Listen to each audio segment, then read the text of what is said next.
Hey guys, so you may remember my little airbrush compressor Frankenstein unit that I built here, and while I've never had it shut down uh, due to thermal overload, and I'm guessing that's because of that pancake style tank,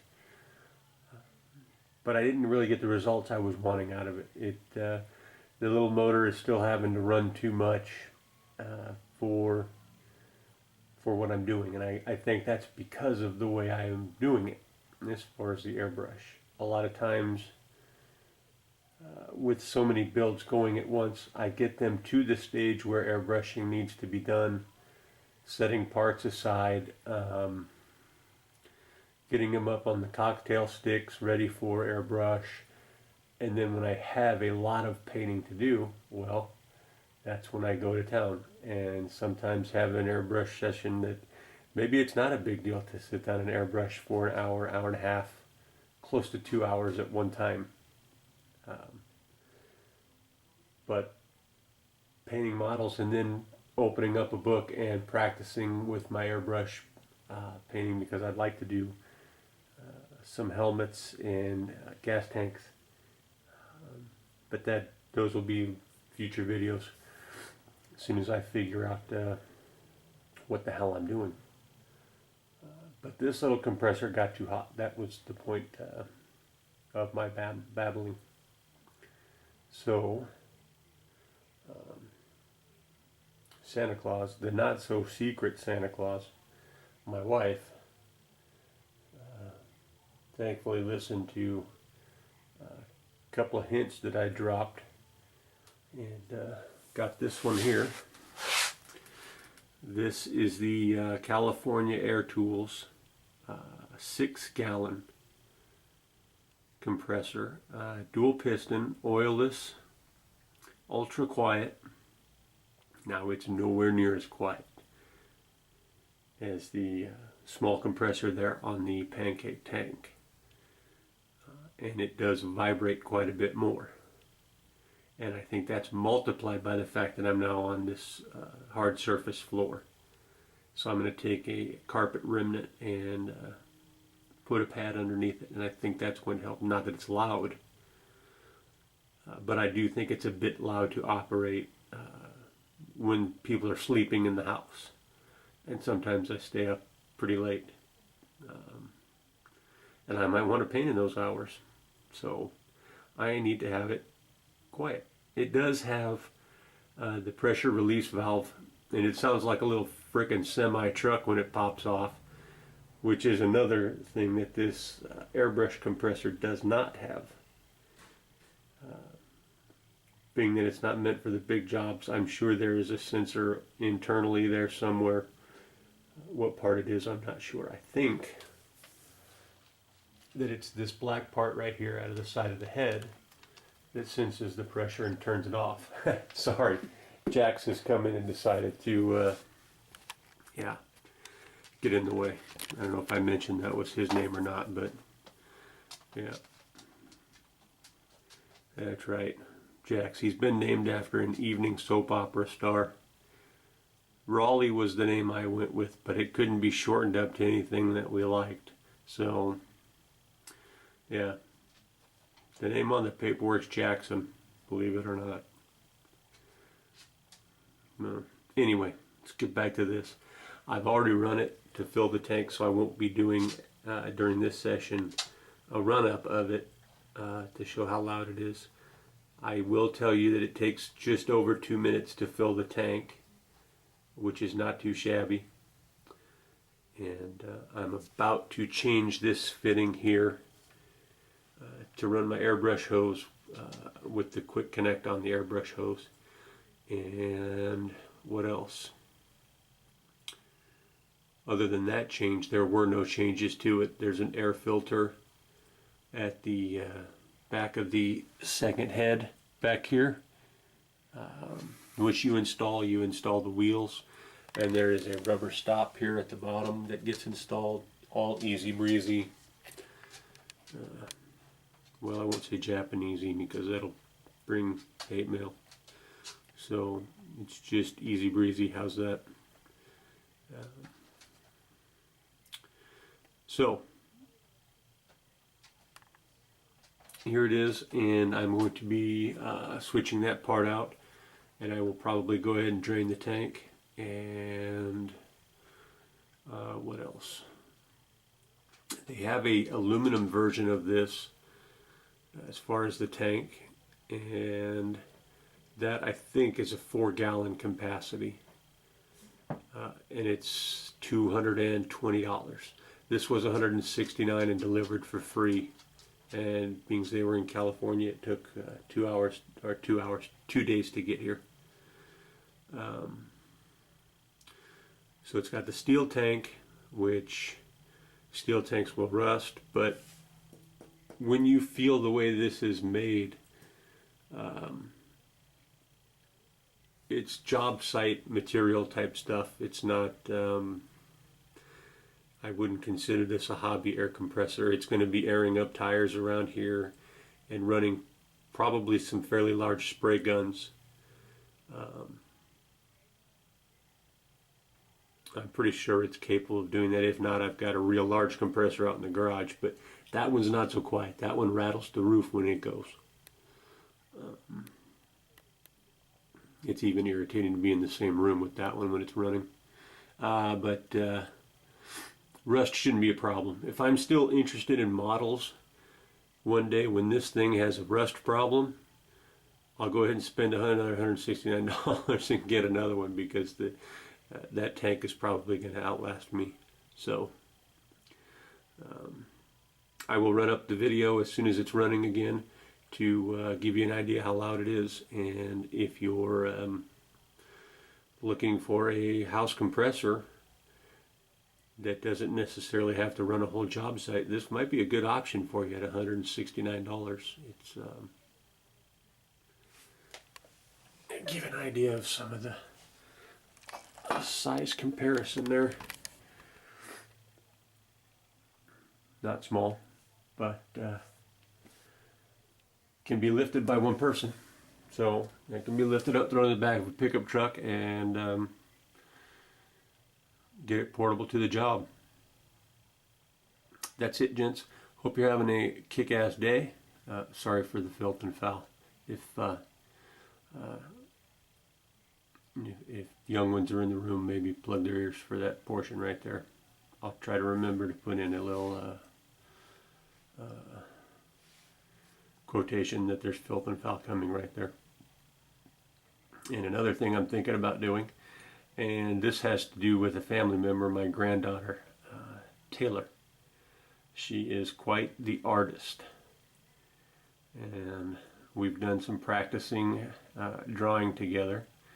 And I think I'm going to toss out the gauntlet to her if her parents will help her do some videos. And thinking starting the new year off with an invite to her of a drawing a day for 1 month. And it can be anything. A pen on the table, I don't know, a book of matches, a pair of sunglasses, a still life picture a day, just to get across the point of the improvement that will be seen in just that month. So I may be making mention of that in future videos, because you never know when somebody out there in YouTube land might want to play along with something like that. So yeah, I'm going to be kicking that around, and more to come on that. And keep your thoughts on the Go Big or Go Home group build. It's coming. Mindful of those changes. Open to all scales, but if you're going to do a smaller scale, well, then it just makes it more important to go big with it. Paint it up, super detail it, go off over the top, just go wild on it, have a blast. Yep, go big, go home, plain and simple. Alright guys, like I said, another video coming with it running. Take care of yourselves, be healthy, be happy, and yep, may all of those things be with you and your family. Take care. See ya. Hey guys, some quick shots of the 1/72 scale Hasegawa Osprey. I believe it's, what is it, CV22? Let me look. CV22B. It's the designation. And nice kit. Everything fits real well. There's quite a bit of body fill there. And I think that's just me trying to be overly cautious, because I think this aircraft is one of the more cool looking aircraft out there. I know functionability, it hasn't been such a superstar, and it definitely had its problems in the beginning of its infancy. It was yeah, it was doubtful it was even going to make it, but seeing it in some movie scenes and then seeing it operate out in New Mexico desert was pretty cool. And I thought I would do this update because I built the props. And while the props did take quite a bit of fill, because each prop is two-piece, back portion there, and where that seam is right here in the middle. And I didn't want any of that to be visible, so I'm trying to feather it out real good. And I think I've got them all done except this one here needs to be sanded one more time. But here was the shot. Is the prop on these things is just, it's when you start seeing the scale of them, and that I recall seeing it in person, it didn't look that out of scale, but here it does. This just, I'm going to pose it in flight, and that they remind me of the if you've ever driven through the California desert. X-Acto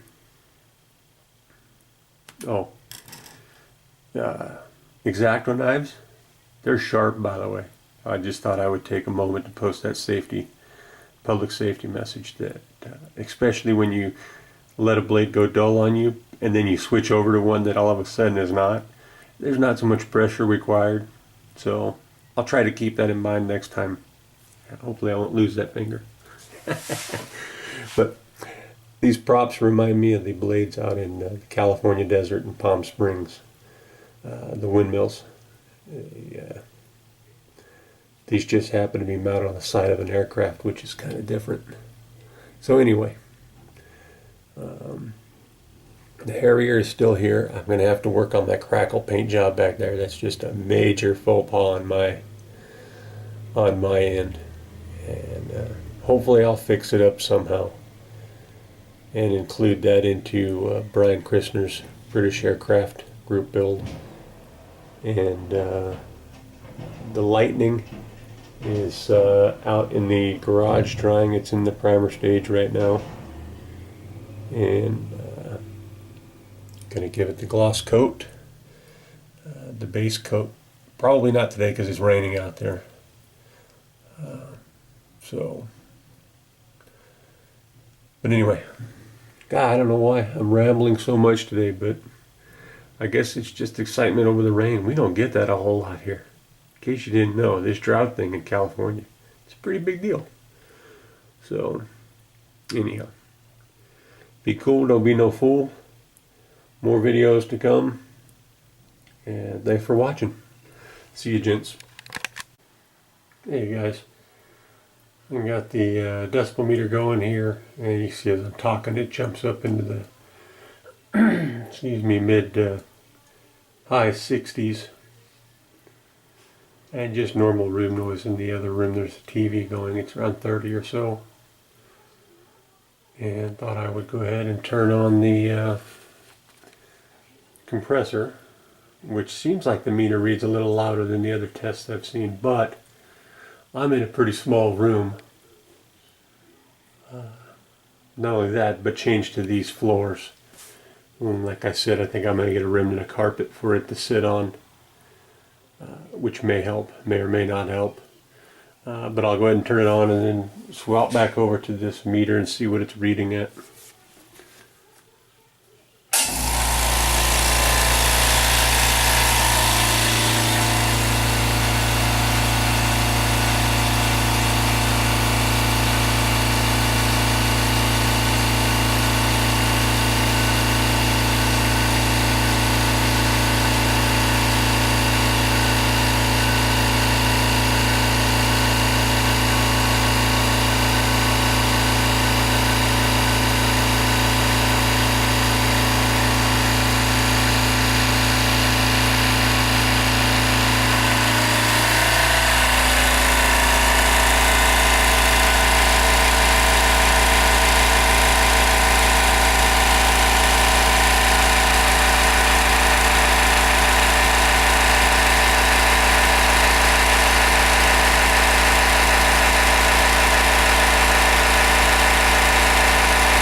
louder.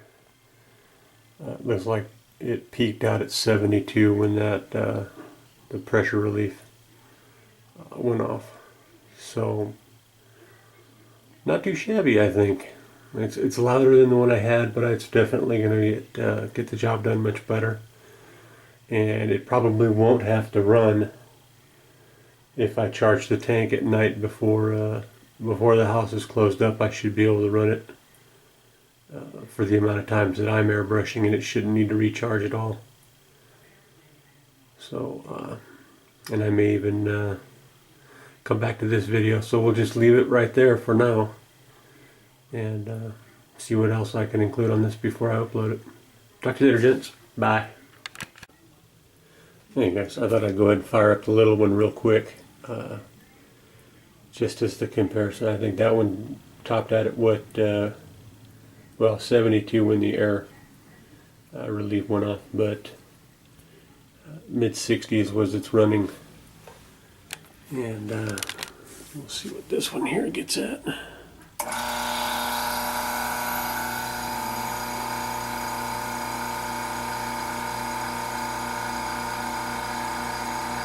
Now by those numbers there, which I think you'll even hear me talking a little more clearly, they're about the same, but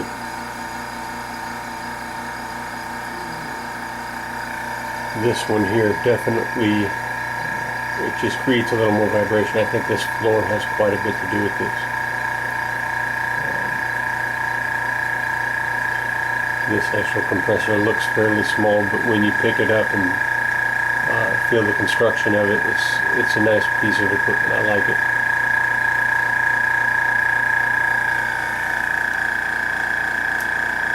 And that's the reading for this guy.